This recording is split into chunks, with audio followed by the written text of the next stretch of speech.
trouble in the second half. They managed to find another gear. Can they do it with time running out? There is Ingram to bat the ball away.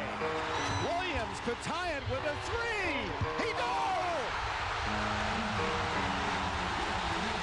Tied at 38 seconds to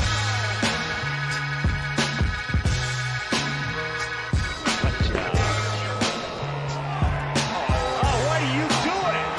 He threw him out of the ball game. You gotta be playing me. What in the hell are you doing? What are you doing, Wagner? No, listen, stick around the game. You listen to an old veteran like me. I'll show you how to talk on the air, boy. Yeah, talk, you know, to TV. No, really, TV, cameras and going on and shit like that. Huh? I'm telling you, man. I'll show you how to make a living with this stuff. I'll show you how to have the people eating right out of here.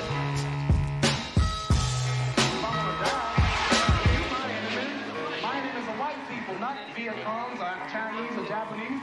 You my opposer when I want freedom. You my opposer when I want justice. You my opposer when I want equality. You won't even stand up for me in America for my religious beliefs, and you want me to go somewhere and fight, but you won't even stand up for me here at home.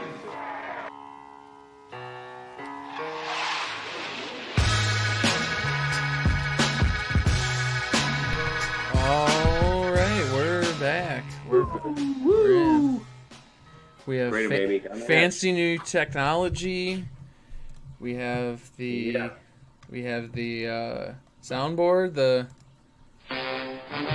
Oh, what is that? It's the soundboard. Ah, very good. Also, welcome to Southpaws in the morning with Maurice and Scooter and the dude. Dude, when you first started that, I thought that was a soundboard too. I was like, holy shit. You what? When Nate first started saying that, I thought that was a soundboard. I was like, holy shit. We needed that. A Radio Pro. Nice, Maurice. The unintended side effect of this is now I have to listen to my own voice the entire time, and it makes me want to blow my brains out. And I don't know how anyone has been listening to my voice this whole time. Me neither, honestly. I don't know why I'm still here. Just soak in those luscious Vilman vibes. Ooh. Yeah, it's gonna take a second for me to get used to this. Anyways, we got a fun-filled show for you in the zoo. It's gonna be painful for a few weeks. I'm sorry, folks. Hey, I just want to point out this was our producer's idea. So direct all your complaints to Means TV, CC, Nick Hayes. This was him. So when the thing is, no, we should never have told them who it was. And we need to keep kayfabe, like every awesome podcast. It's just like, all right, producer, pull that up, producer, pull it up. Like how Stern does it, where you never sure. Exactly where's my cut sheet? I need the cut sheet. The thing is, the people actually have no idea what they're getting themselves into. Like they're gonna learn over these next few weeks how they're gonna be soundboard. They just don't know.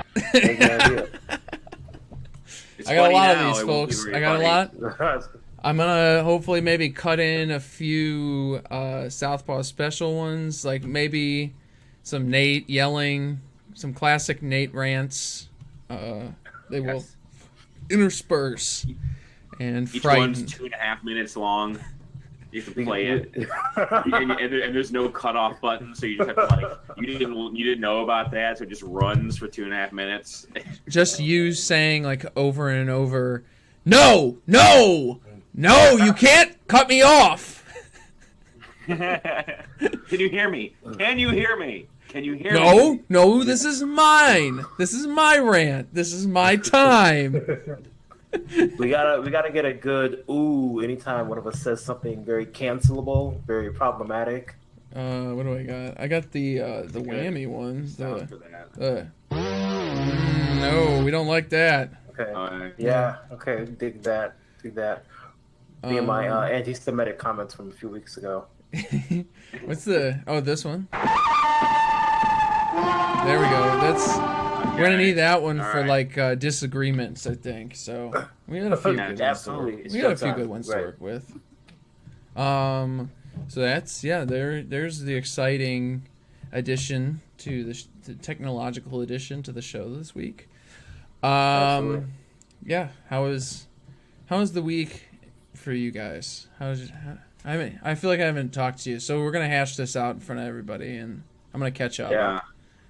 Well, I mean, not much for me. I did start therapy actually. I started it last week. That was really dope.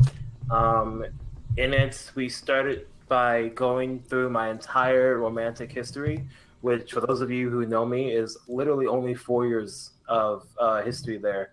But it took so long, we only got through about 10% of it the first session. And today we're back. Humble brag. And humble brag.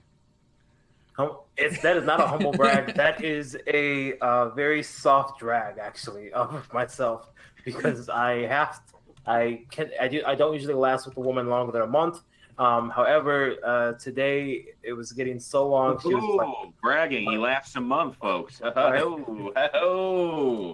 I usually last about 10 minutes, huh? The dude. Give me a sound effect. Or wait, maybe Get Eddie. There it is. Oh, man. Today, my therapist was just like, "Okay, this is getting too long. Let's speed it up and move to the end." And so that's how bad it got. So that's been my week. It's been pretty good. That's cool. Awesome. Yeah. I'm trying to book a therapist actually, so that I'll let you know how that goes. Yeah. It's always an incredible pain in the ass with our insurance system, of course. Oh yeah. So we'll prayers up for me. I've been, talking about the last week, I drove myself insane with looking at maps of Iowa and what was coming in and what wasn't. And I did a big electoralism. I did a lot of electoralism, and my brain is not better for it at all. So it's bad news. Don't do it. Well, do it for Bernie, but then don't stop doing it. Go crazy for Bernie. Drive yourself mad for Bernie. What else? I got my girlfriend a bass guitar for Valentine's Day. Ooh, she wanted one for 6 years. Okay, let's see you out here. Yeah. The day is mine. That is. Here, wait. What about? There we go. There it is. There it is. I was saying, somehow we have this magnificent soundboard, and yet we don't have the reggaeton air horn, which is really just. It might be in here. I can't find it. For 90% of situations, all you need is the reggaeton air horn. But that was good. I got some good boy points, and I'm going to the DC Defenders XFL game on Saturday. Oh, I did not know. No, canceled. That's the canceled effect, yes. folks. That was Nathan faking the soundboard. That was a counterfeit. Accept no imitations. I'm the only one who does it. Wait, I need maybe a. Oh. That was cool. I did a little canvassing this weekend. That was interesting. Went to a neighborhood kind of by my house, so it was at worst a bunch of Warren voters. So yeah, it was interesting. I do have a story. I went canvassing. I forgot. Yeah. How'd that go? You want to talk about more about your canvassing? It went really great. No, I went to Northern Virginia, which I had extremely low expectations because it's Northern Virginia. It's Pete Buttigieg's land. And we got so everything's electronic with the Bernie app. So you put it in, and it spits out like random addresses. Usually, it's pretty incredible. Usually in the days before Bernie 2020, you'd have to have people physically cut out the turf, and they know. Anyway, we got this random addresses, and they were all in one apartment building. Oh, nice. And so my girlfriend and I, we snuck in. We got into the building. We did not ask the front desk attendant whether we were allowed to do this. We went up to the 7th floor and we worked our way down. We canvassed an apartment building. Holy shit. And then we got out. No one said anything to us, and it was very lovely actually. I got about 4 or 5 Bernie people, 4 or 5 legitimate undecided people, and I'm fairly confident in saying, because it was kind of a pain in the ass and kind of scary to sneak in, that no other campaign has knocked on these people's doors and talked to them. So I'm pretty enthusiastic that they will come around to Bernie, since we're the only one reaching out to them. It was nice. It was inspiring.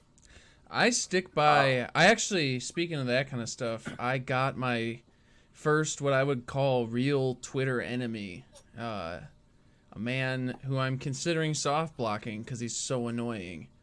But he after being an enemy for so long, I was bound to get one. But I pulled him out of that tweet that I sent about calling Warren voters unmobilized, and there's no reason to care about bringing them into the coalition that we're building because they have no interest in actually supporting their local club, or they're just fans of the World Cup that pretend that they know everything every 4 years. And it made this man very, very upset. And he got mad about me retweeting Connor Golden about the XFL or something, and said, of course, Bernie Bros watch the XFL or some bullshit. So I'm excited to see where this goes. Yeah. I love when Twitter discussions just like devolve into just what are those things where you fill in the words, like give me a noun, and then you fill like what are those things called? Mad Libs. Mad Lib, which is like blank person got mad at me because I retweeted blank about blank, and it's like counter about XFL. Like, why would that make anyone mad? I just want to point out that tweet that I did, I think, is a very good one.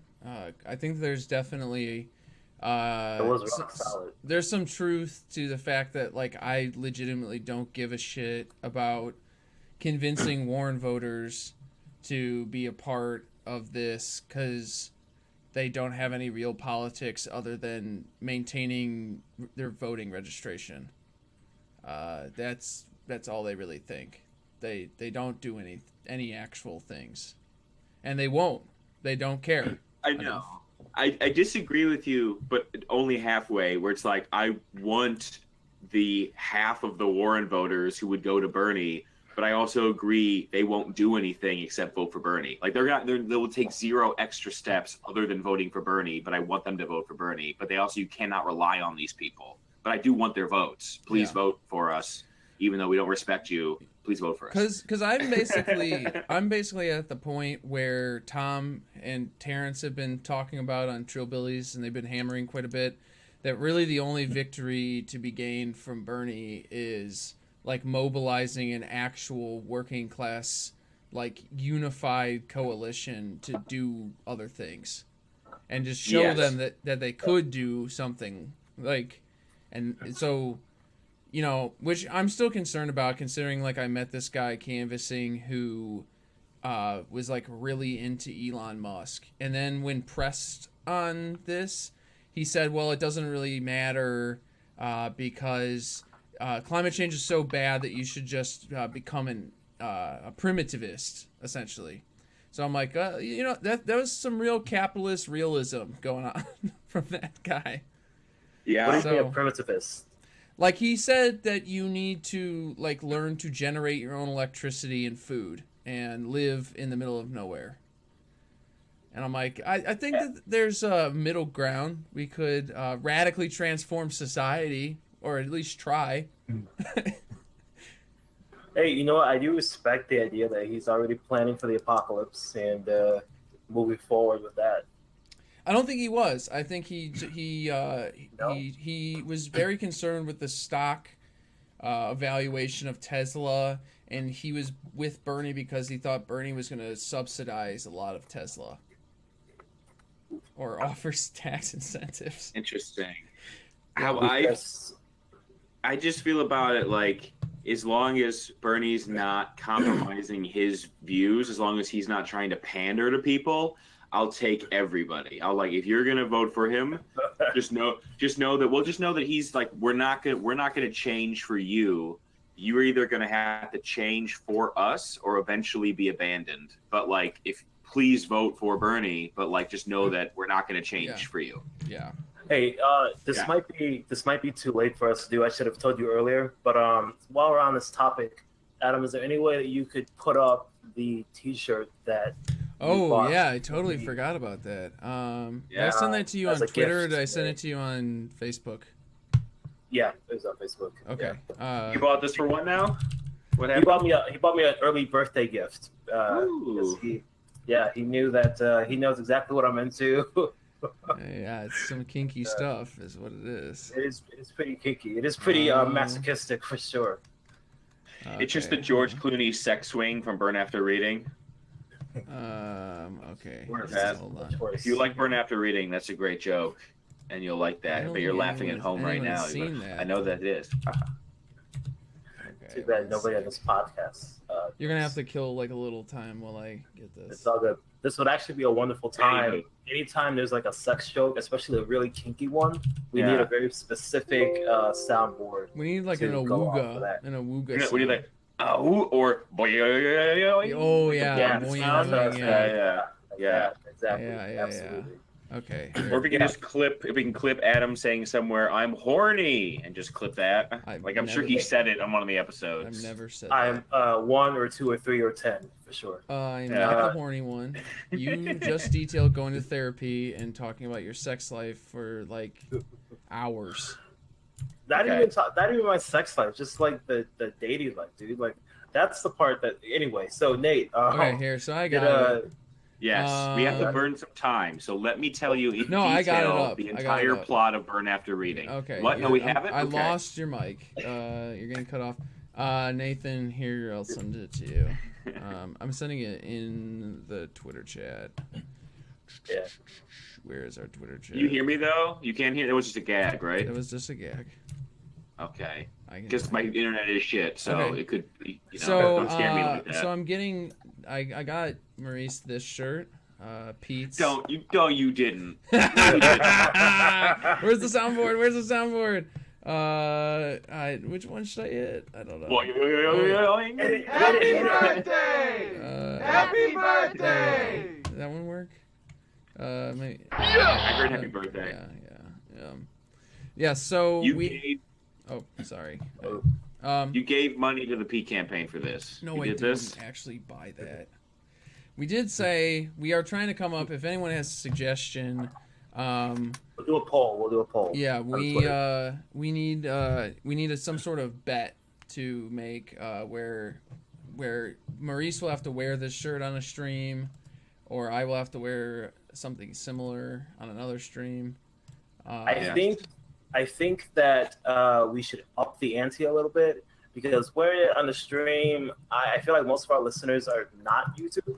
So I feel like we gotta make this our profile picture for a week or something. Oof. As well. Oof. Yeah, we gotta up the ante a little bit. We gotta give the people a little substance. A little juice. You know what I'm saying? Yeah. The action is the juice for me. Were you able to show the t-shirts on the stream though? Yes. Everyone saw that horrible shirt. That is incredibly offensive. That was top 5 worst things I've ever seen in my life. Yeah. And I genuinely think that I am a much worse person after viewing it. Okay. Well, let's actually talk about sports or something. That's what we do on this podcast, right? Absolutely. Keep going. I'm looking through Pete Buttigieg's campaign shop and trying to pick out shirts that we could get for Adam or me if we lose a bet. And there's some doozies, but go ahead. I'll surprise you later. We can't all be Pete shirts. I feel like it has to be more cutting. Yeah, I think we definitely got to get some NCAA basketball shirts. Nathan should have to wear. Nathan should have to wear a Sean May jersey. Oh yeah. I will never. I will die before I buy do it. No, if I can agree to wear a fucking Invest in Black America Pete Buttigieg shirt, Don't do that.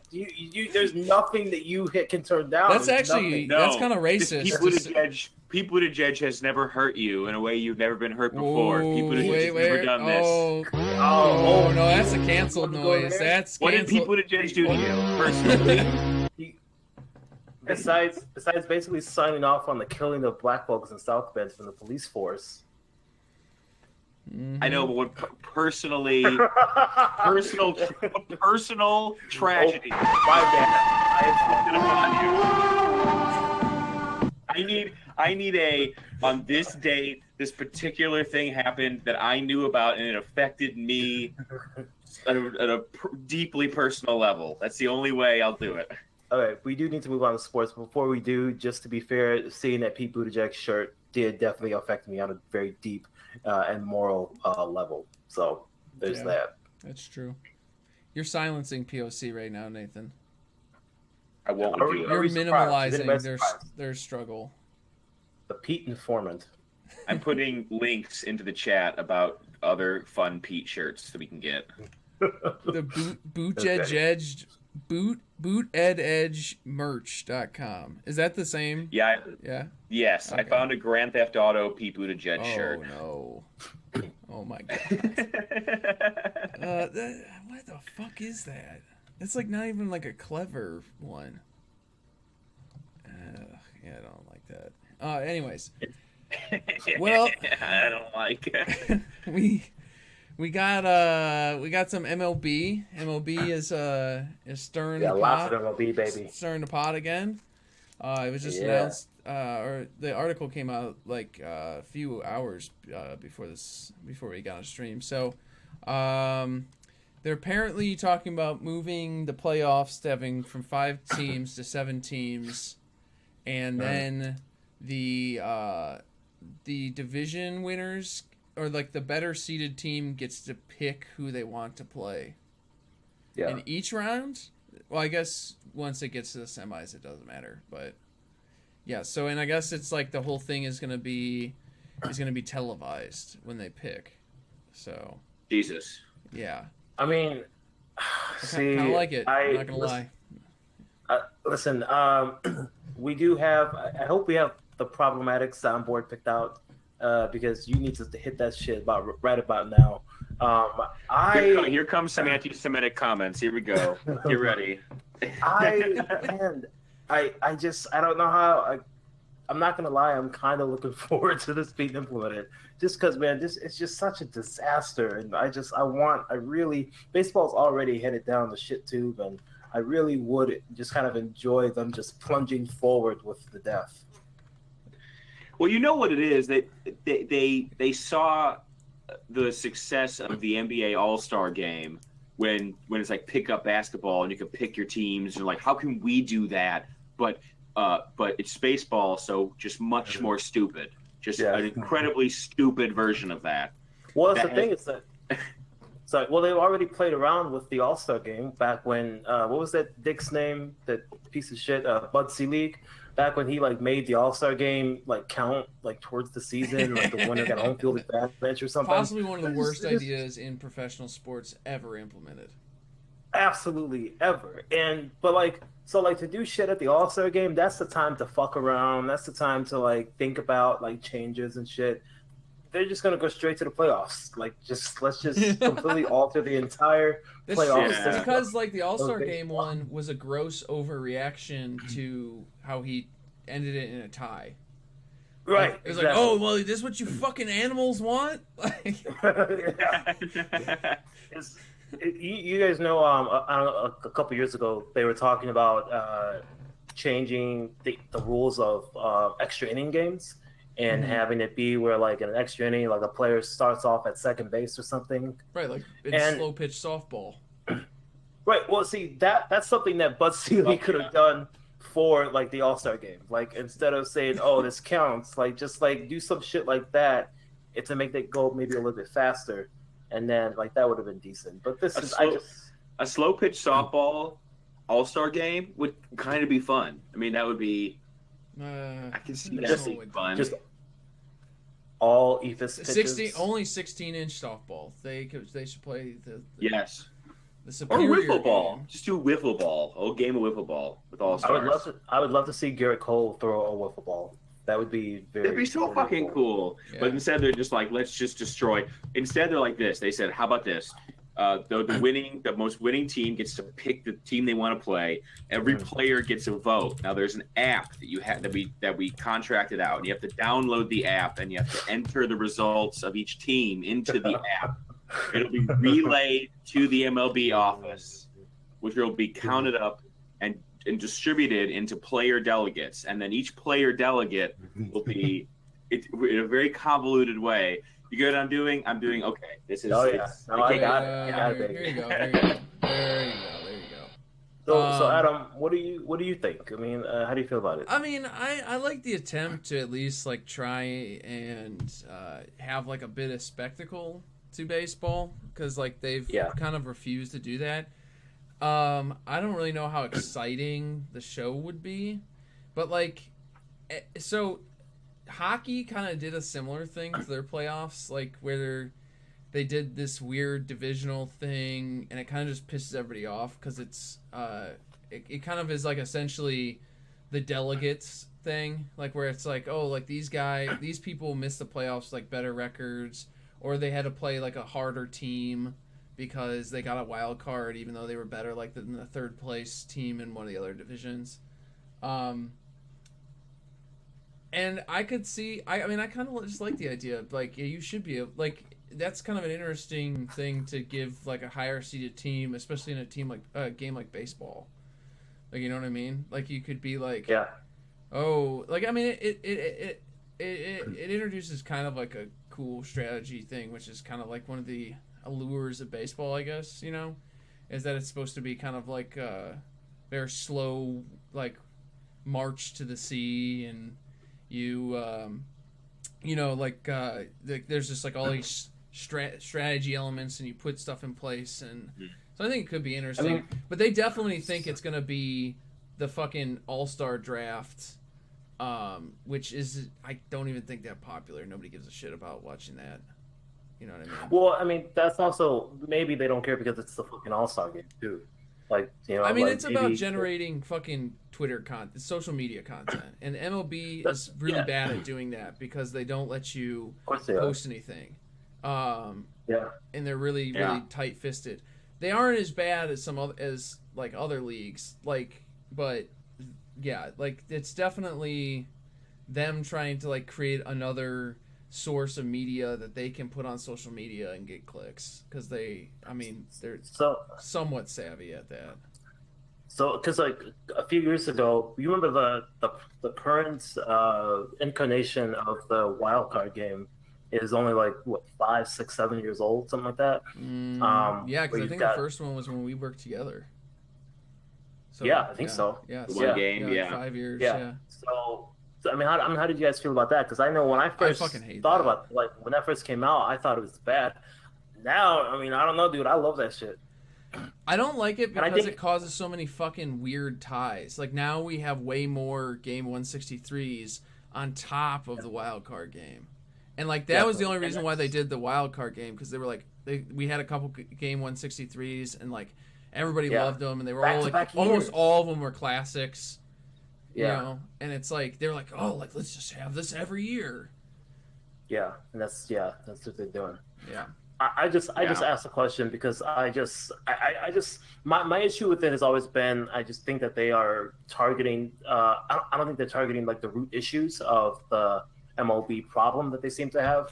I really think that, I think Derek Jeter's comments last week when we talked about him throwing black kids under the bus, saying that they're too stupid. I mean, saying that they just want instant gratification, and that's the reason why black kids don't play baseball. You know, he didn't say too stupid, but he thinks that. Yeah, come on, like it's like, I mean, he may as well have. You know what I'm saying? And I just wonder, like, baseball is like the game, it seems, that refuses to evolve. And I think that I don't know. They're not even acknowledging that. You know, like Tim Anderson's quote when he said that the game is fucking boring. It's like, I don't know. I mean, you can like, what are we doing? I don't know. I just wish. I think that they're just addressing the wrong issues. Definitely. I mean, they're just like there's a lot of parallels between MLB and the current political situation in that like the elites recognize that there are problems, but they're just not willing to do the solutions that will remedy the problems. They're just like they can't square the circle of like, we just need to accept that to solve this we need to have a little less, and they're fundamentally unwilling to do that, even though they know what the problems are. They're just deluding themselves and they're thinking they can fix them while maintaining their portion of the pie. And it's not going to happen until they come to grips with it, if they ever do. Yeah. It might not. Yeah, speaking of pies, we're doing some pie eating contest content. No. Ooga. Yeah. We got the Mookie Betts trade as well happened. And two Mookie Betts trades happened this weekend. The Mookie Betts fire sale. Yeah. It's been hinted at that it was happening, I don't know, since the middle of last year. I mean, I guess like the Red Sox did like technically have a bad season last year, but yeah, but I mean, come on, like that's just they're just using it as a fucking scapegoat. Yeah, if you want to get good at baseball, okay, I had a bad season. How do I get a good season? How do I become good at baseball? Perhaps I build around the second best player in the game of baseball. No. Very silly. Very silly suggestion. Yeah, no, I mean, it's very funny too that they like wanted the trade to be even worse than it is now. And whether it's because everybody was like, are you fucking kidding me? Like, or if you mentioned, Maurice, that the players union was kind of pushing back on that. I know Mookie has said that it's like very important to him to like get to free agency and get a fair contract as a member of the union. He has like literally said exactly that it's because I am of the union and it's about building the union's power. Hell yeah. Comrade Betts. So of course that means he's gotta be cut down a little bit. Yeah. The Mookie Betts trades, I think what the union was kind of saying, and the reason why they were so pissed off was just that they were leaving all these players in limbo, you know, and like so often these players are treated like they're just commodities, and their entire personal lives are completely thrown out the window.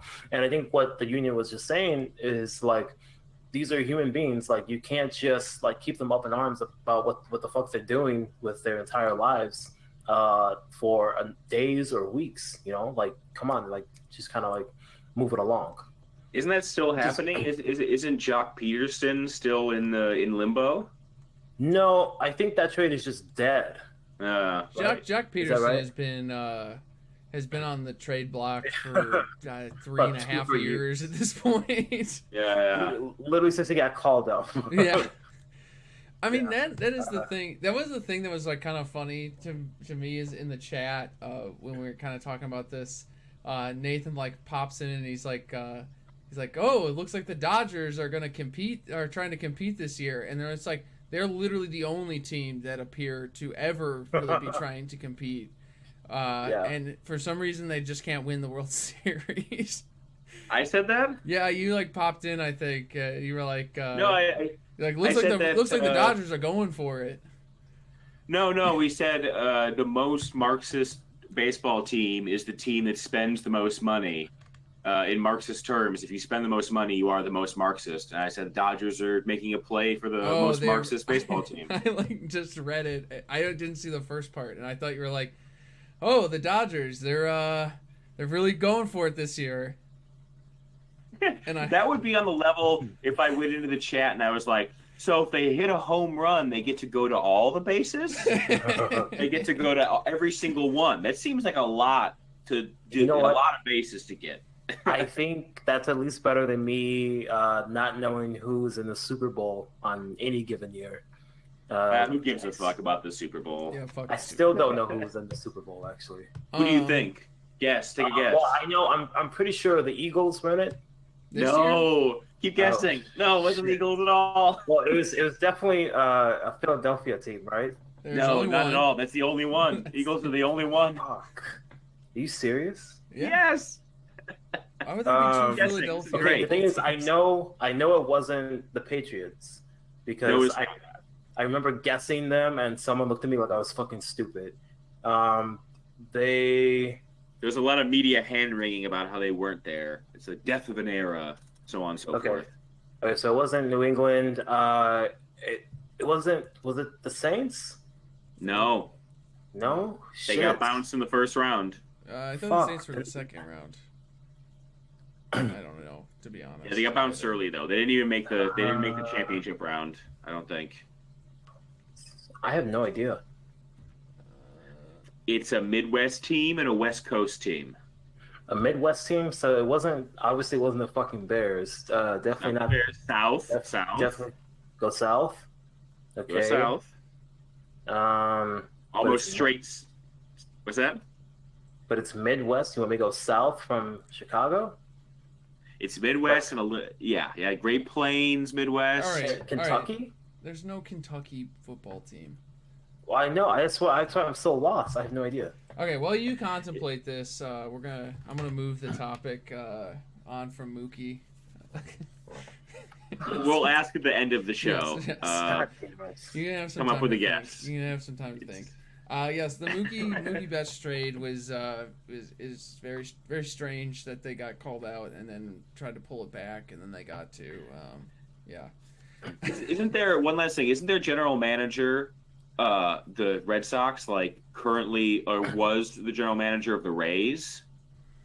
No, that's the Dodgers.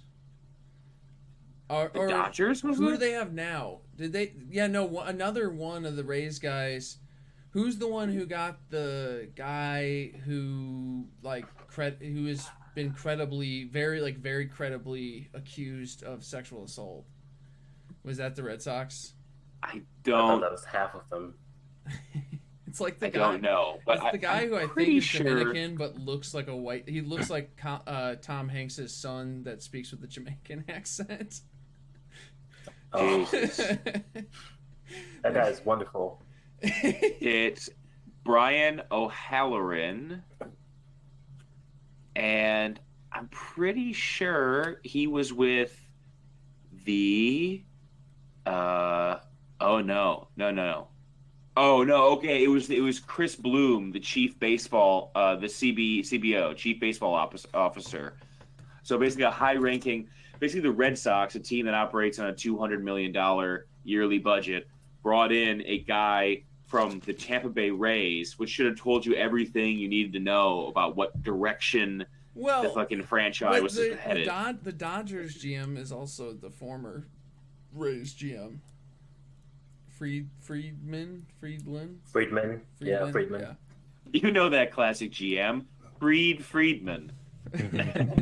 That's a Simpsons character. Man. I don't know if it is, but and rest in piss. R.I.P. Rest in piss. But David Stern would have never let this trade happen. He would have said this is uncompetitive. This is I'm vetoing it.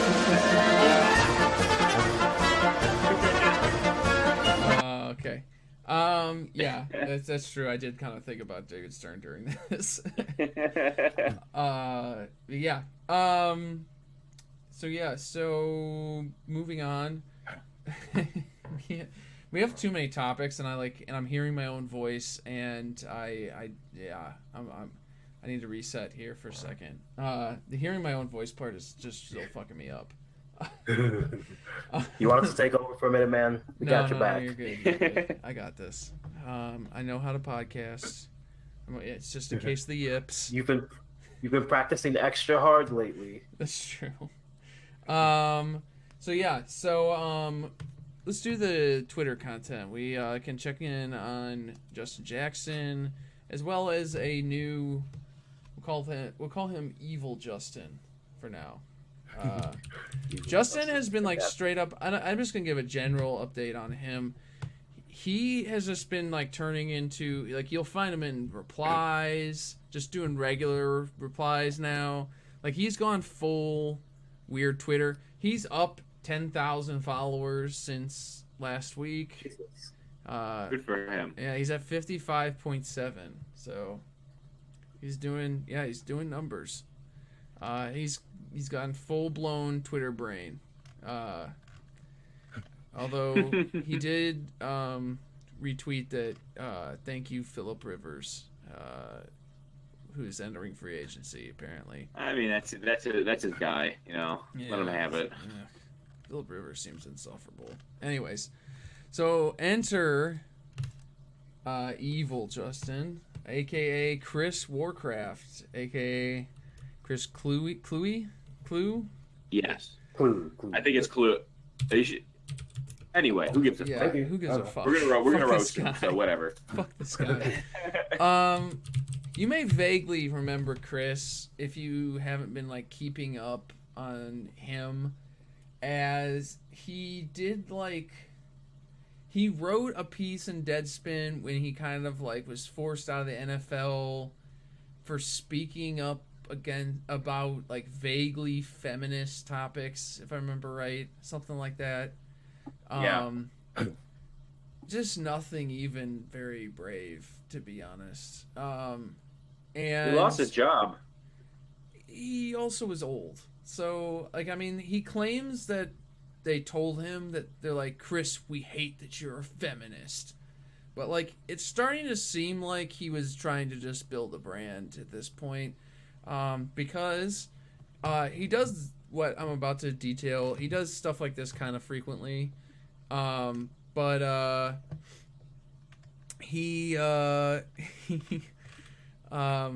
He started tweeting, here if I can find the original one. He started tweeting about Bernie. And unlike Justin, he's not good. He tweeted, if you're a Bernie supporter, you should be forced to sign a pledge saying you're going to vote for the Democratic candidate, even if it's not Bernie, before you're allowed to use any form of social media. Currently, it's a weird ratio. It's 1,600 replies to 1,400 faves. So not like a total ratio, but it's there. It's, you know. So my favorite reply was Roger Wilco says, I wouldn't sign it. And Chris calmly replies, then you can go fuck yourself with a chainsaw. Which is also ratioed. So that's an epic reply, sir. Yeah. Chris is I do remember being very big on Reddit. So he does appear to have terminal Reddit brain. He's kind of like a movie Bob type where he thinks that arguments about the importance of small-breasted women in video games are some sort of important thing to talk about. Chris, maybe you should be the one to fuck yourself with a chainsaw. Yeah, I mean, it's always been an insane argument to me. Yes, there we go. I mean, I vote in Illinois. It's like, if Bernie Sanders is not the nominee, I'm not going to vote for maybe I'm being a lib here, but maybe I would consider voting for Warren, depending upon how she would act in the general. But it's a moot point because Warren's fucking cooked and she's not going to get it. And anybody that has an actual chance outside of Bernie, I'm not going to fucking vote for in Illinois. I'm not going to give especially because there's so many tweets nowadays. Anytime you try to criticize, Hillary Clinton will say some dumb shit about Bernie. And then if you try to say any shit about Hillary, they'll say, you are insulting the 64 million people that proudly voted for Hillary. And it's like, I voted for Hillary and I did it and it felt fucking awful. I hated every second of it. Don't count me in your fucking count of people that voted for Hillary. And if you're going to do that, if you're going to resort to lumping me in, using me, then fuck it, I'm out. I'm not going to let you use me as part of that. You know, when Michael Bloomberg inevitably fucking flames out and loses to Trump, like they're going to go 57 billion people. Yeah. Proudly voted for Michael Bloomberg. I'm out. I'm not going to be a part of that. Don't use me in that way. Yes. Maurice, what do you got any feelings on Chris Warcraft? First of all, how do you even get that fucking handle? He had to pay money probably for that.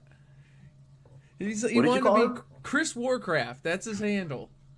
At Chris Warcraft. Not really. I was reading up on him. Did he come out as like an openly gay football player?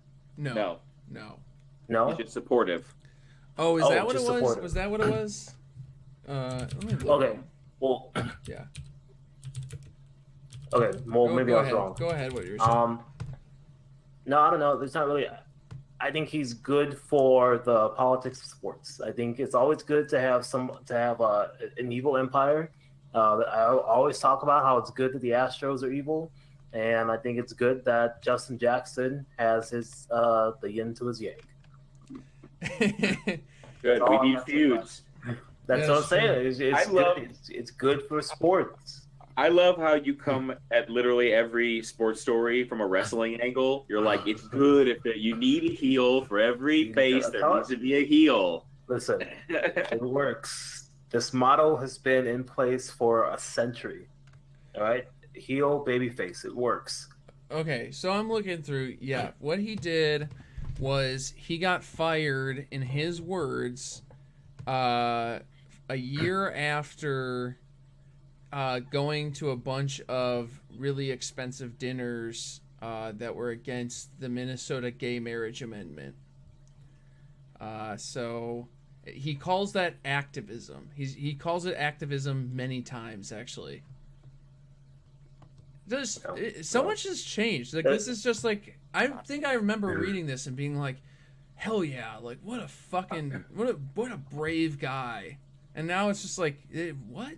Like this is like the bare minimum that you could have done.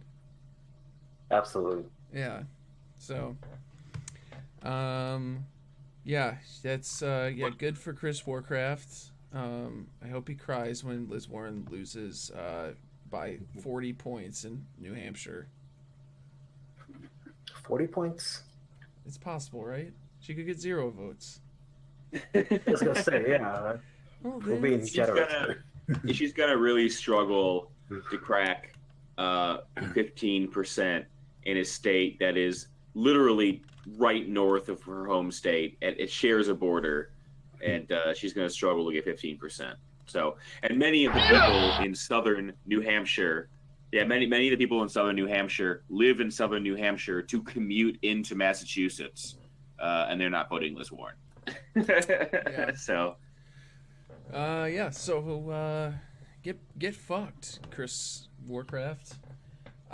Get fucked, baby. Yeah. We got a couple football topics to close us out. It looks like. So, do we want to do XFL or do we want to do Tom Brady? XFL. Okay. Did anybody watch the XFL?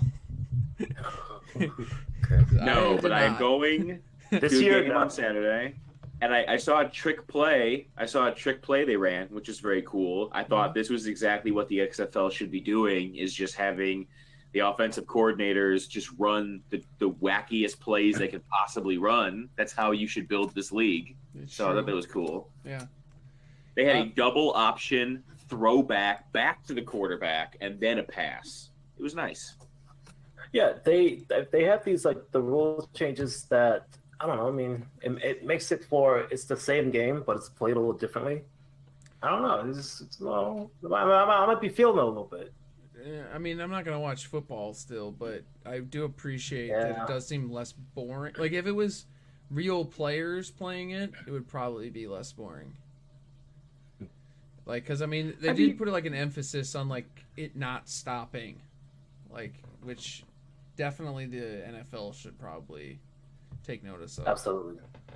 Even before I had strong moral objections to the NFL and football, I always thought that it was a very boring sport, and that's coming from somebody who watches baseball. So, but that's the bind that football is in. It's like we're gonna make it exciting by running the plays faster and making you like do more plays, but it's like football. There's a limit to how many plays you can do because it just destroys you. Your brain turns to mud.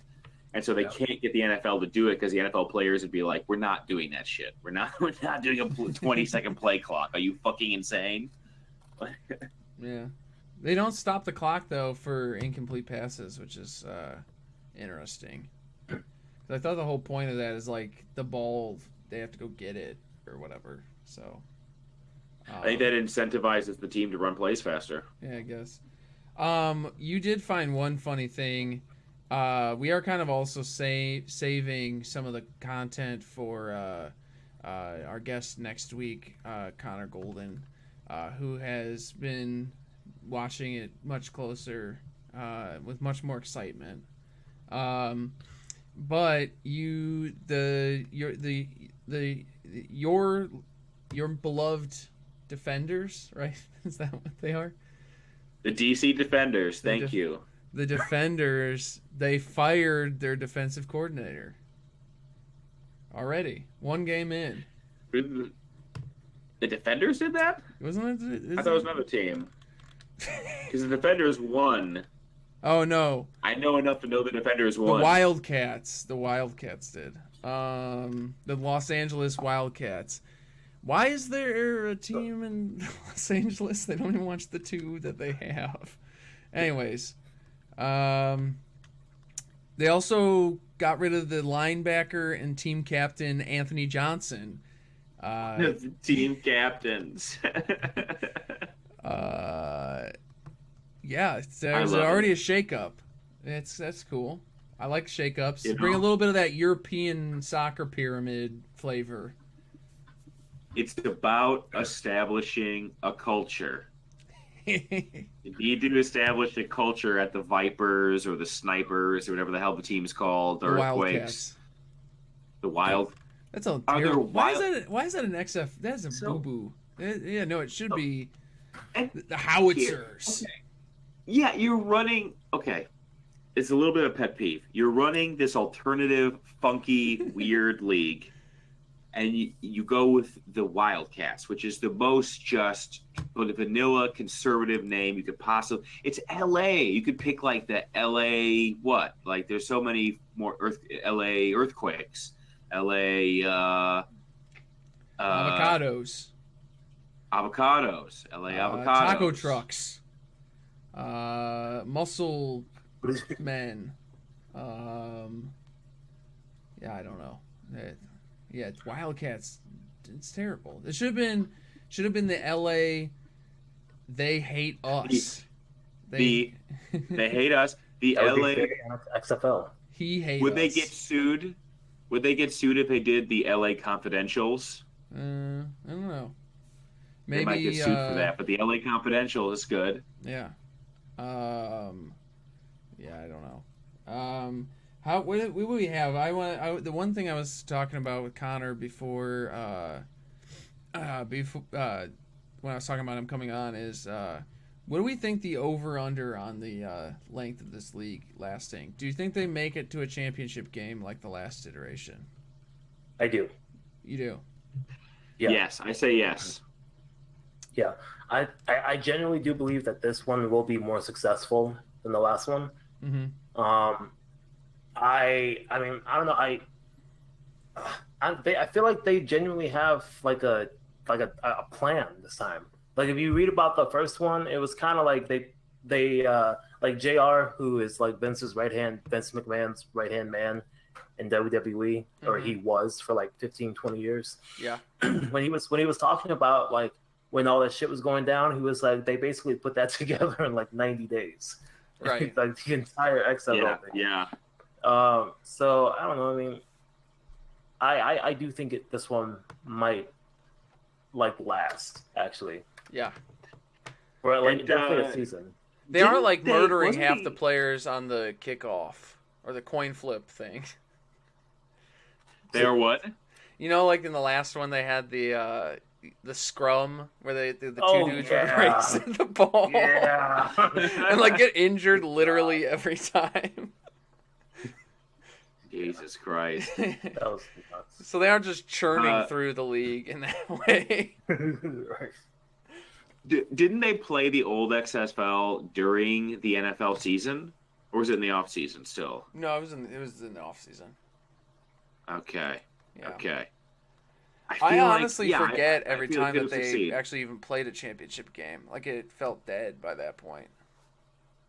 They played. Didn't they play? They played a championship game. Yeah. Like they finished the whole thing. They finished one whole season. Tommy Maddox, you remember the quarterback from the Steelers? He got He got a little XFL run. He was the winning quarterback. From it.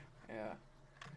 I think there should be one thing they could do is like if there's the 8 teams from the 8 different locations, like there's plenty of things you could do, like drafting players from your region, like to get.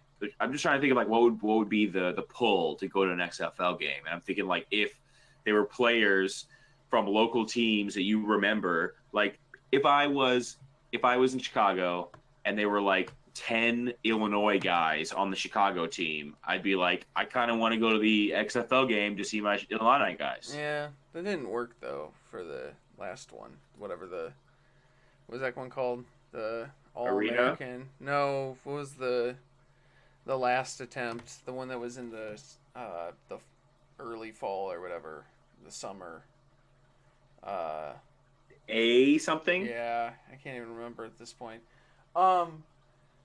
Yeah, like I feel like so much of this like second football league thing is like we already have that.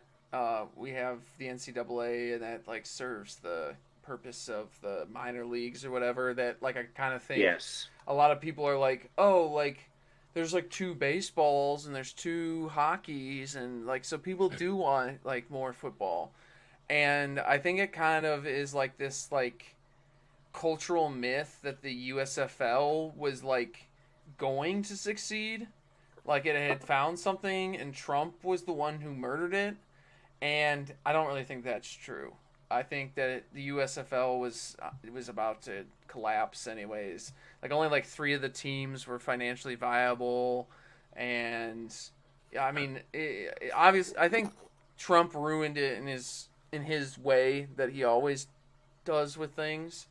But but I mean, how long did that last? 2 seasons or a season and a half, I think. Yeah. But yeah, I think that there's like this like cultural myth that was like a viable product, and like people responded in like a positive way and they wanted it. And I just think like the economics of a second football league in terms of the human cost of football is just impossible. Yeah. Like there's already not enough football players for the one league. So there's not enough of a pool for them to draw from? Yeah, exactly. I mean, every like in the NFL, 2 examples of that. Like they're always like the bottom 10 teams have like their cornerbacks are like everyone's like these people can't play in the NFL.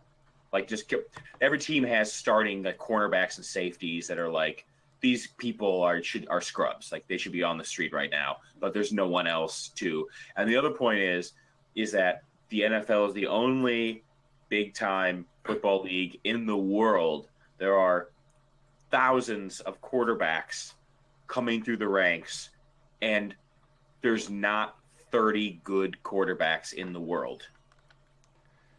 Right? There's not enough good quarterbacks for there to be one on every team. Like there's only 10 good quarterbacks any one time in the world. Yeah. Do you guys think like, it would? What were you saying? I was gonna kind of change the subject. Oh, so you can go ahead. My last point is just like think how bad NCAA football is. Like it's not really like I will say that I think maybe the idea that there should be a second football league too comes from arena football, which was like fairly viable for a while. But I think maybe that is sort of what the XFL is doing, and where they think in their own cultural myth that they've created, they think that like, oh, like we can experiment and change it enough that it's like something different and people will be excited by that and want to see like this different style of play and maybe be excited to see it transfer into the the NFL. But like the thing about arena football is it was like a legitimately different game. Like it was just vaguely related to football. So I mean, I honestly I believe that arena football, like I think something resembling that will replace the NFL eventually. So, like there are a lot more of light contact, still big hits, but light contact, and there's more rules like about. Like guys couldn't like line each other up in quite the same way, and there's no kickoffs, and it was just different. It was just different stuff.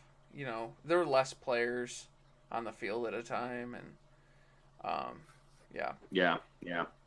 It reminds me of how oh, go ahead. No, just go ahead. You're gonna change the. Well, yeah. The only thing I was gonna say is this is really stupid, but I just how do you guys think it would go over with if Kaepernick was signed to an XFL team? How do you guys feel about that? Well, that's interesting because I would go see a game with Colin Kaepernick playing. Same. But I could definitely didn't they like deliberately create the league for like no Kaepernicks and no Johnny Manziels?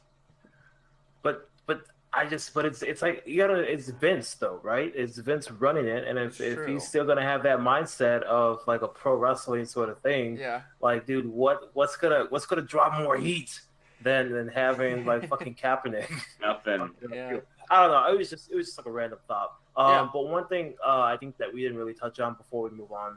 I think we probably should have talked about it last week, but even so, Jay-Z and Beyonce sitting for the anthem at the Super Bowl, and then Jay-Z coming out and saying that this is absolutely not a political thing. It was just a coincidence. I thought that was absolutely on par, very hilarious. And then I don't even know if this was real or not, but did you guys read about Jay-Z or like the NFL committing like $100 million to social justice reform and shit like that? You guys read about that? They had like a commercial, I think, alluding to it. That thing that we covered where they like gave all that money to that woman who cuts off the black kids' dreadlocks. Yes, definitely outside of that. Definitely. I think that's the last we had heard about on the show. They gave $100 million to her.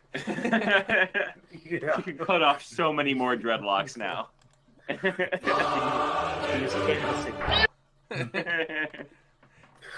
Yes.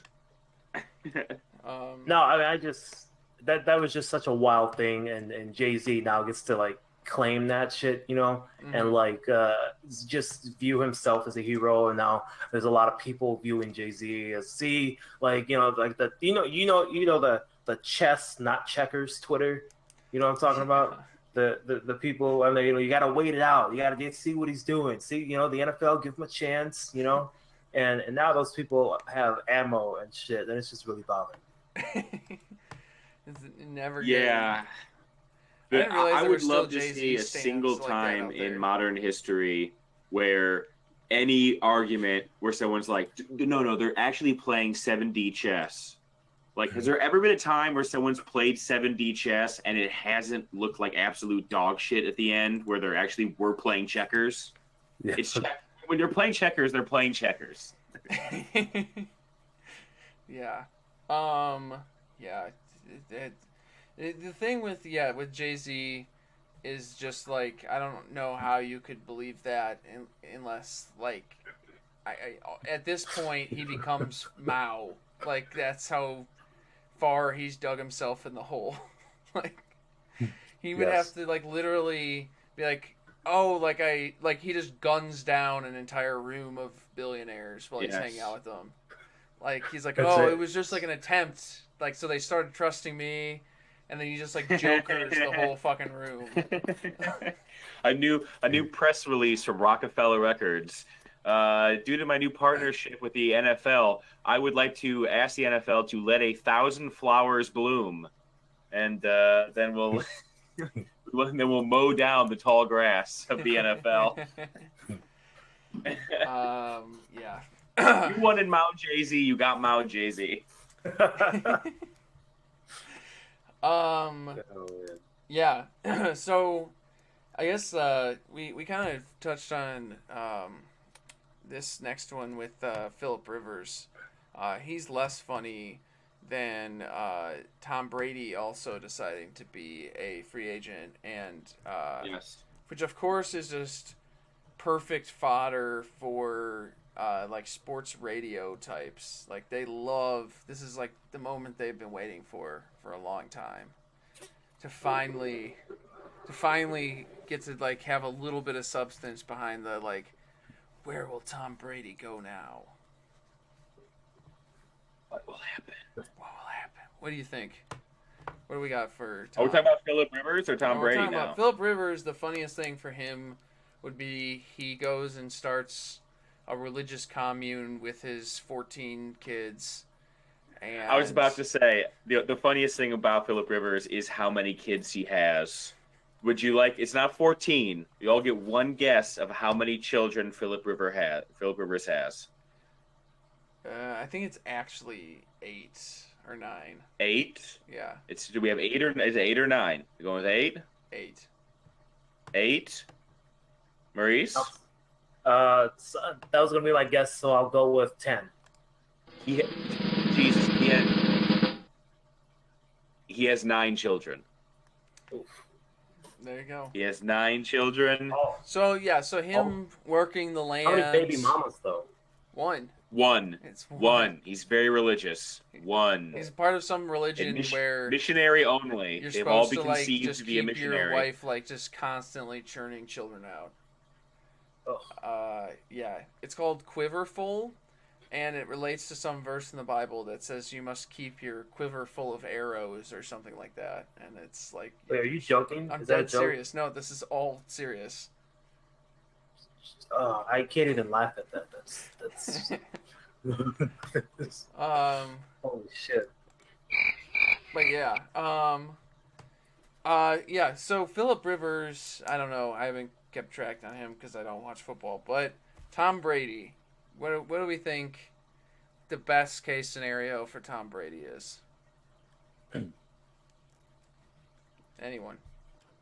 Oh, I'm sorry. I was still reading on Phillip Rivers. He's a strange human being. What are good outcomes for Tom Brady? Funny outcomes. Funny outcomes. I think it'd be funny if he signed with the Ravens and became the practice scout QB for Lamar Jackson. That'd be very fun. The Browns is way too easy. Way too easy to say that they go with the Browns.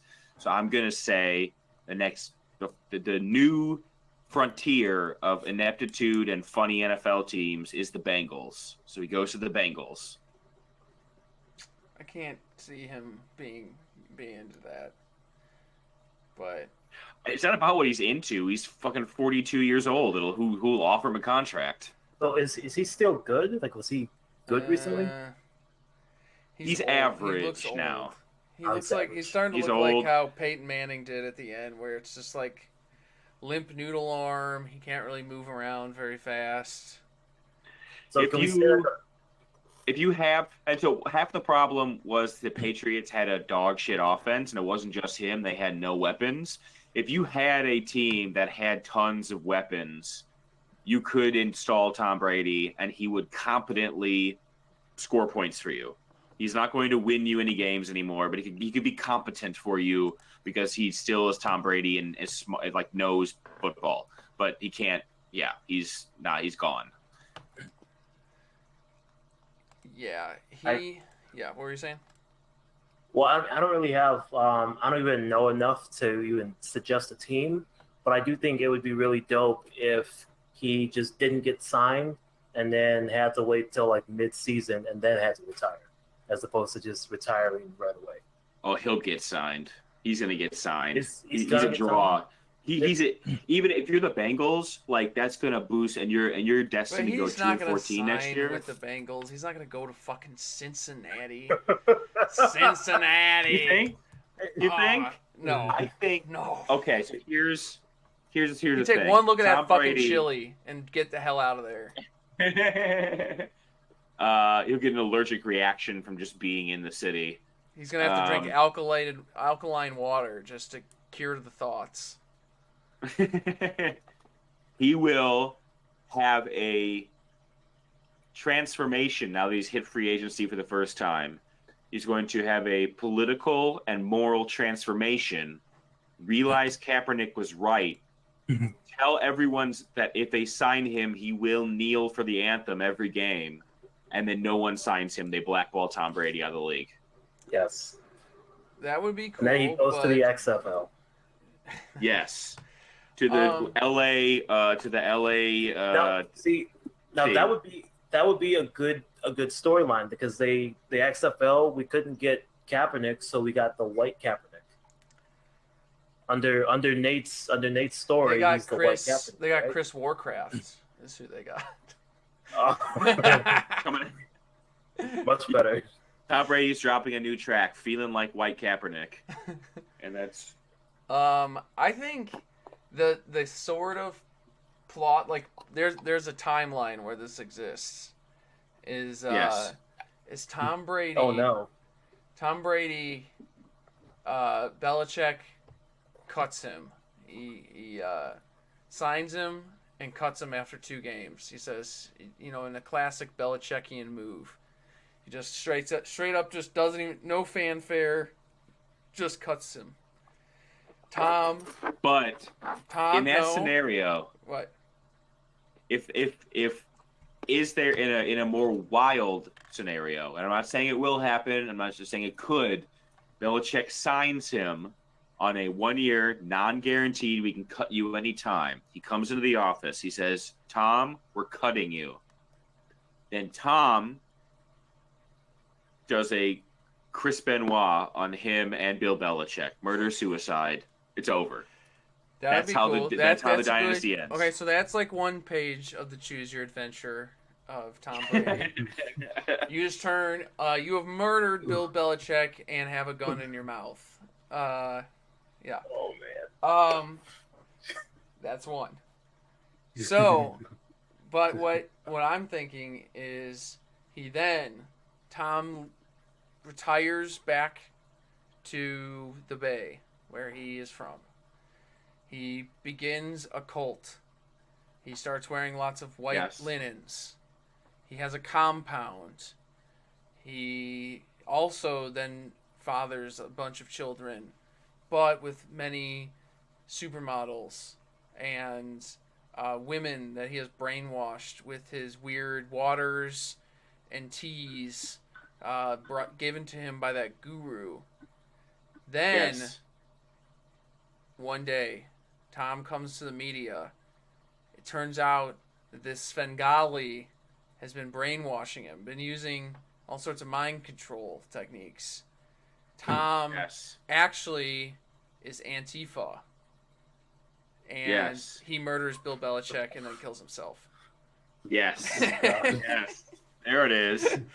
My only addition to that is that somehow the cult that he has is able to construct a whole ideology and worldview and religion around being limber. Like that's the only thing in the thing. It's just like the religion is just the religion of dexterity. Like a lot of doing like being this. Very loose. Just gotta be loose with it. That's the whole religion. Somehow make it work. It seems flimsy, but they made it work. They made it work. Yeah, I think that's we got a story there that's plausible. Tom, if you need an agent in this trying time, you need some sort of new Svengali, come to us. We'll set you right. Who could he go to, though? Who do you think he'd actually go to? I think there's no way that he goes to anybody but like the Patriots or someone else who's good. And I don't know who's like a position like the Broncos were with Peyton Manning right now. I have a horrible thought, and it's plausible. The Chicago Bears. Really? The Chicago. I'm just saying what I'm seeing in real life. The Bears went 8-8 this year. They have a above average defense. They have weapons on offense. And honestly, if they had a competent quarterback instead of Mitchell Trubisky, they easily could have gone 10-6 or 11-5 this year. How dare you trash Trubisky? He's fucking dog shit. You don't know that you thought there was more than one team in Philadelphia. Can you listen? I know my Mitchell Trubisky stuff. How do you pronounce it? I know my Mitchell T stuff. Okay, I know all about this guy because I hear people talk about how terrible he is all the time. I was also going to say, why is this the hill that you're on? Is it pro Mitchell Trubisky hill? I don't understand. To be honest, he's probably the only quarterback that I actually know at the moment. Assuming Aaron Rodgers is not still playing, right? No, he is still playing. Okay, so Aaron Rodgers, Tom Brady, and Mitchell T are the only three that I know. So it just kind of hurt my soul that you trashed. The classic move that is, I could see the Bears doing something like that, and they sign him to like an inappropriately long deal or for too much money. Something that would have to ruin their ability to compete again. When Tom Brady like immediately like is split into two or something, or just throws like 40 picks in the first 3 games, and they have to bring Trubisky back in, and it is just booze pouring down from the Midway faithful. So I gotta say, this is just the Denver Post, so I don't know. But I looked up destinations for Tom Brady, and it said #1 Chicago Bears. I don't want to will this into existence, but I feel like it's going to happen. It will be funny. It will end in just sorrow, for sure. For like most things. For us or Brady? Well, I'm not a Bears fan, so it's just very funny to me. I never was. Watching the Bears suffer has always been one of my greatest joys. From 247 Sports. Oh, they don't even have Bears ranked on it. They have Tampa Bay Buccaneers ranked #1. Which the Buccaneers were a couple years removed from being very good, and Jameis Winston is a kind of a moron. He throws a lot of picks, so maybe that's a thing. He throws a lot of touchdowns, though. Yeah, but he throws a lot. He's a wild ride. He's the first 30-30 quarterback in history. 30 touchdowns, 30 interceptions. Fucking wild. Yeah, so last thing I wanted to touch on. I think we've kind of hinted at this in the past, but it just came out that the NCAA and its allies, which I don't know exactly who that is supposed to be, have spent $1 million lobbying lawmakers that are involved or would be voting on statutes similar to the one in California that was passed, where players can make money off their likeness. Which honestly, $1 million doesn't seem like a lot of money. Like compared to how much they make, you know what I mean? I feel like they would really start pulling it out. Well, I feel like the NCAA is kind of like the DNC in the fact that it is way more powerful than it should ever be, but also grossly incompetent at the same time. They do seem to have like this like throughout most of this, it's become very clear that much of the motivation for like not paying the players seems not even just like, oh, like you're taking money from us and we've just grown very accustomed to it. It is like a genuine entitlement. Like we deserve all of this. Like it's not even like oh, I hope nobody gets wise. It's like, how dare you even challenge us? Because this is such a I think there are like, they've just deluded themselves into being like true believers into the like, this is more than sports commercials. Like they actually believe that shit. Yeah, we deliver a real product. We have not we even are a necessary product. somehow. Like we are like necessary to the development of young minds, and like if you cut in on this, we will react by spending a very small amount of money compared to what we make on making you stop, because we're just so fucking certain that no one would actually take this from us because it's so important. Yes. Yeah. They're stupid as shit, and they should be throwing everything they possibly can behind this, because it's coming. It's coming, baby. That's the positivity. Yeah. Coming through. It is going to happen one way or the other. Yeah. I mean, it's the most absurd thing in the world that they can't do things like sign autographs or sell their jerseys or do any of that shit. Like have their picture taken for money or whatever. Because it's just like, it's like it always leads to like these things where they have to like decide if something is innocuous or very nefarious, and it never is. Like it's always something, like it always leads to like really weird things where like, oh, like this guy, like the football players always have to make sure to pay back anytime anyone loans them any money. Or else, like, the NCAA finds out that, like, their buddy loaned them $10, and, like, that's an illegal donation. Or, like they're just, like, not allowed to, like, actually live any aspect of the college experience, essentially. Yeah, because you can't work a job. Oh, you don't have the time. Not. Yeah. Can't do anything. Yeah, it's stupid. And it's, my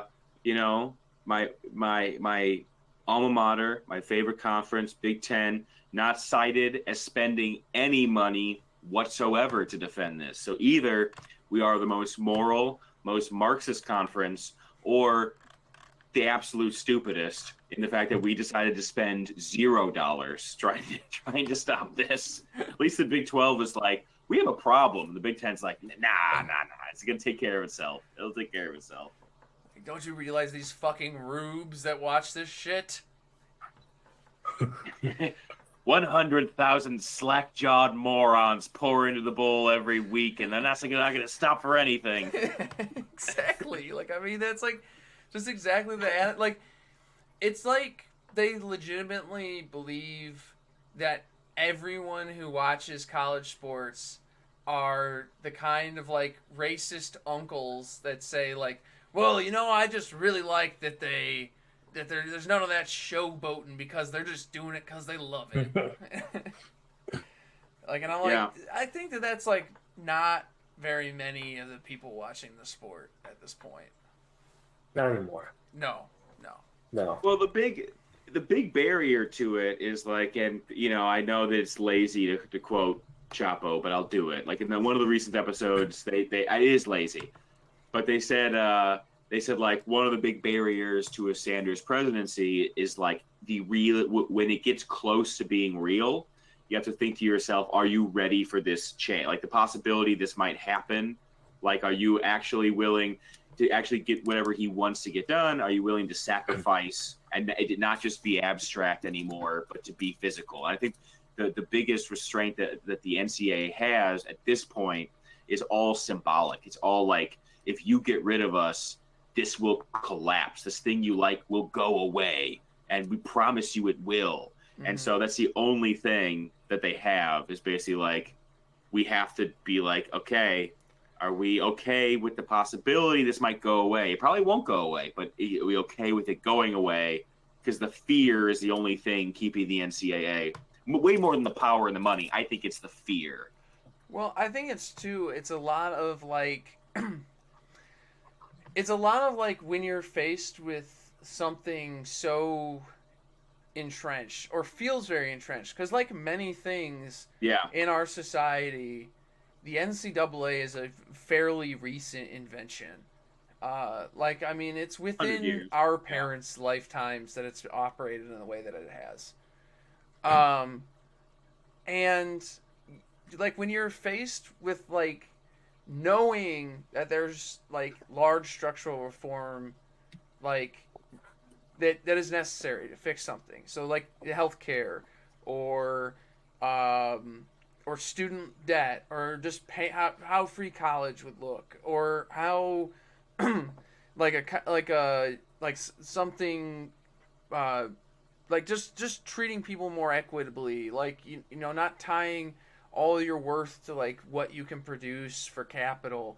Like when you're faced with those kinds of choices and like problems, it's very easy to be like a Jay Belis, where Jay fucking spends all day talking on ESPN about this is wrong, we shouldn't have this, like players should get paid, and everybody fucking claps and everybody goes, yeah, what a fucking smart guy.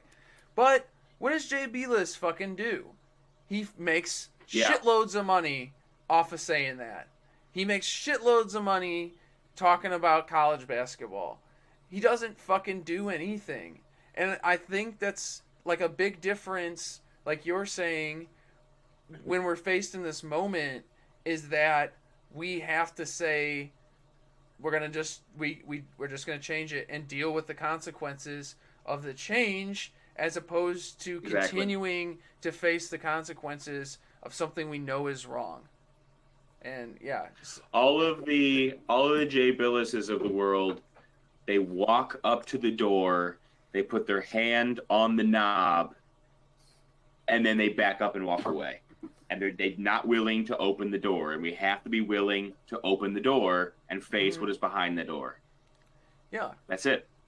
And I get it. I mean, I get that, especially for something like, I mean, that doesn't even have life and death consequences, really. I mean, it does have life-altering consequences to the people that are being affected by the inhumane and inequitable systems perpetuated by the NCAA. And I think that's important to frame those people when we discuss this, because it's not about changing the system for our enjoyment. Like, I think that the NCAA product will be more enjoyable when kids can get paid, or we say, you know what, like, this just can't be the developmental league anymore. Like, I mean, we've talked about a million different alternatives that all seem fairly viable. And, you know, it's just, I mean, we just have to have faith that, like, something could be different. It used to be different, and someone changed that. So there's nothing wrong with that. Like, we can change these things, and if we can change these things, we can change other things, you know? Mm-hmm. So. Exactly. Yeah. It turns out if you go to a school and it has a brand and there's sort of loyalty and there's sort of a pride associated with it, and you have like 40,000 people graduating every year from it, there's kind of a built-in audience for a product where you get to see people proudly representing your school playing athletics. And Mark Emmert doesn't have fuck all to do with that. No, they do nothing to protect the game for you. Don't be afraid. They're already getting paid. That's where the inequity in the competition in the NCAA already is coming from. So don't worry. They're already paying them a lot of money. Don't worry about it. Like, if you believe that, you're a mark. Like, you know? And I think that's the thing, is that we don't see a lot of marks We just see a lot of people crippled. Excuse me, I shouldn't have used that word. I gotta cancel myself.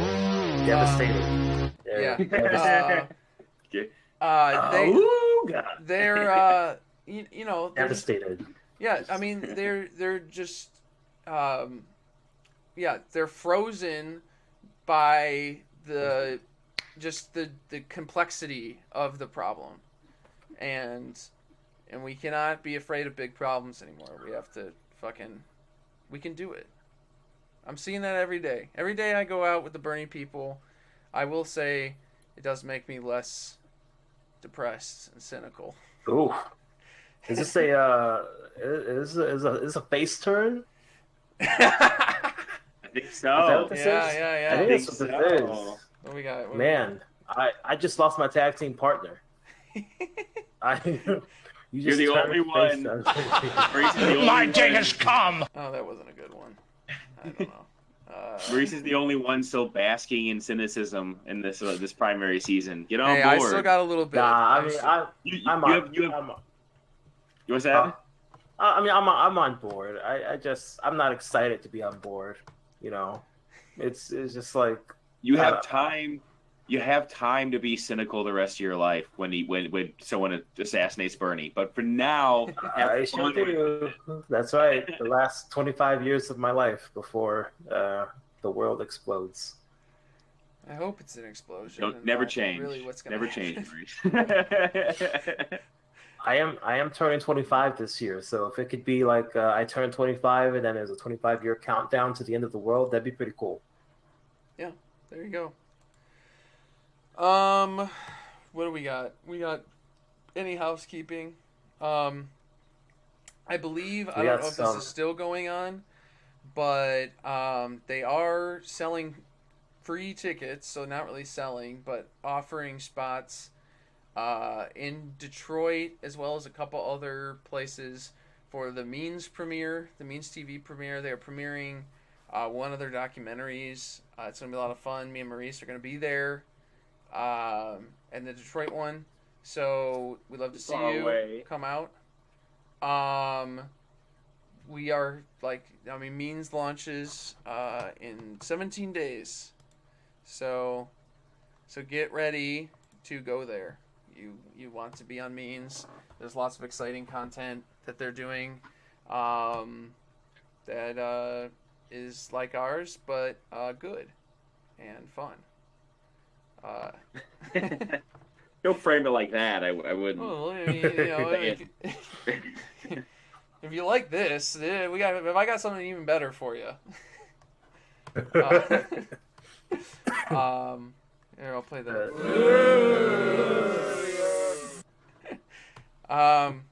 Good. Yeah. Good. I think that's it. I've been doing the Shocktober, but sports with Brian past 2 weeks, so I would imagine those comes out soon. So sub to Street Fight, their Patreon. It's only $1. You can get all the episodes. And if you haven't listened already, you can listen to Shocktober, which was very funny and good. So, all right. Until next time. Bye-bye. Ta-ta.